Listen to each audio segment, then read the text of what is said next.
अस्सलामुअलैकुम वरहमतुल्लाहि वबरकातुहू। अज़ीज़ दोस्तों, क्या आप भी कुरान पाक पढ़ने में अटकते हैं? क्या आपकी स्पीड भी कम है? आप चाहते हैं कि हम जल्द से जल्द एक मुकम्मल पारा ख़त्म कर लें, लेकिन आपको घंटों लग जाते हैं। क्या आप तलफ़्फ़ुज़ से अदा नहीं कर पाते हैं? क्या आपके मखारिज दुरुस्त नहीं हैं? क्या आपको तजवीद के बारे में मालूमात नहीं है? तो आइए मैं आप लोगों को बताता हूँ कि कुरान पाक को तजवीद के साथ कैसे पढ़ा जाए, कुरान पाक को मखरज के साथ कैसे अदा किया जाए, तजवीद क़िरात क्या होता है, और हमारी कुरान पढ़ने की स्पीड कैसे बढ़ सकती है, हम कुरान पाक को स्पीड से कैसे पढ़ पाएंगे। तो इसके लिए आपको हमारी जानकारी को फॉलो करना होगा। बिलखुसूस आप ये ना समझें कि मैं जो बता रहा हूँ उससे कोई कारी बन जाएगा, ये ना सोचें कि हम अच्छे कारी बनेंगे, बिल्कुल नहीं। बस मैं इतना चाहता हूँ कि जो हम इबादत करें, जो अरबी के तस्बीहात पढ़ें या फिर हम कुरान पाक को बिलखुसूस पढ़ें तो उसे अच्छे तलफ़्फ़ुज़ और अच्छे मखरज के साथ अदा करें। तो इंशाअल्लाह अगर आप मेरे बताए हुए तरीक़े पर अमल करेंगे, उस पर फॉलो करेंगे, तो इंशाअल्लाह बहुत ही जल्द आप अच्छे तलफ़्फ़ुज़ के साथ, अच्छी स्पीड के साथ कुरान पाक को पढ़ सकेंगे। अरबी के अल्फाज हर जगह ज़रूरी है, नमाज में ज़रूरी है, दुआओं में ज़रूरी है, और जो है हम फातिहा ख़ानी करें तो उसमें भी ज़रूरी है। तो कुरान मुकम्मल दुरुस्त तरीके से पढ़ें तो हमारी नमाज भी मुकम्मल होगी। तो इसलिए मैं आप लोगों को बताना चाहता हूँ कि कुरान पाक को सही तरीके से कैसे पढ़ें। तो पिछली वीडियो में मैंने ये भी बताया कि क़िरात क्या है, मखरज क्या है। तो आइए अब वक्त को ज़ाया ना करते हुए मैं शुरुआत करता हूँ।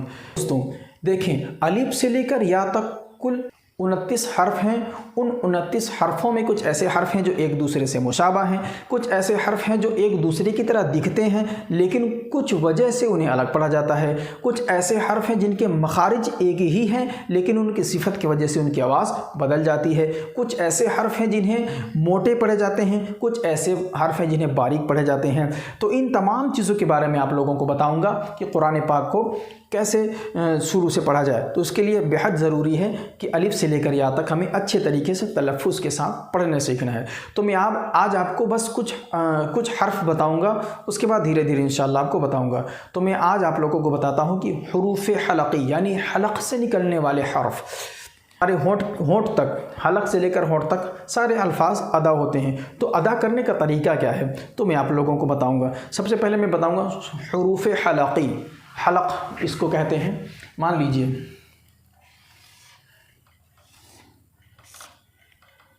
हुरूफ़, ये हमारी गर्दन है, गर्दन है, यहाँ पे शुरुआत है, ये क्या हुआ। तो मैं आपको क्या बताना चाह रहा हूँ, हुरूफ़ हलक़ी।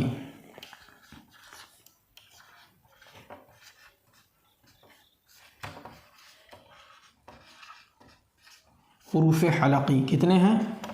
6 हैं, इसको याद रखें। हुरूफ़ हलक़ी यानी हलक़ से निकलने वाले हर्फ 6 हैं। कौन कौन से? शुरू हलक़ ये है हमारी शुरुआत, हलक़ की शुरुआत यहाँ से है, तो ये हमारी शुरू हलक़। और हाँ, हमज़ा है, ये हा है। इस हा को गौर से देखें, एक और हा है जिसे अदा करने का तरीका अलग है। शुरू हलक़ ये हो गया, शुरू हलक़ से हमज़ा हा।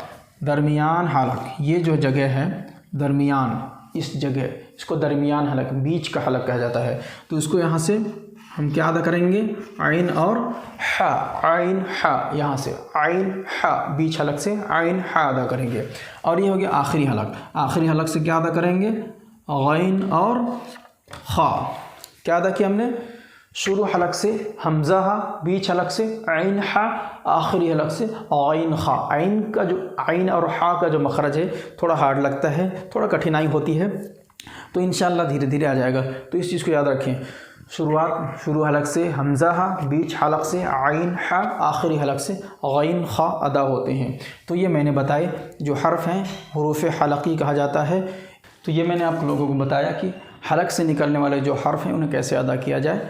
तो इन चीज़ों का आप ख्याल रखें। आइन हा बहुत ज़रूरी है, आइन हा यहाँ से बीच हलक़ से आइन हा जो है बहुत ही ज़रूरी है। तो ये मैंने सिर्फ 6 हर्फ बताएं। इंशाअल्लाह अगली वीडियो में मैं और हर्फ़ों को बताऊंगा कि और हर्फ कैसे अदा किया जाते हैं।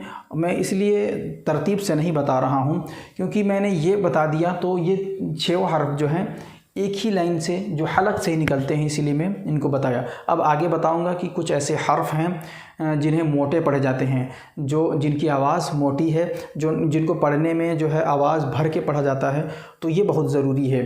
तो इंशाअल्लाह अगली वीडियो में बहुत जल्द मैं आगे के बारे में बताता हूँ कि इसके बाद जो हर्फ हैं उन्हें कैसे अदा किया जाए। धीरे धीरे इंशाअल्लाह पूरी वीडियो बनाऊंगा, आप मेरे साथ लगे रहें। इंशाअल्लाह बहुत जल्द आप कुरान पाक मुकम्मल तरीके से सीख जाएंगे कि तजवीद के साथ कैसे पढ़ा जाए। अस्सलामु अलैकुम रहमतुल्लाह।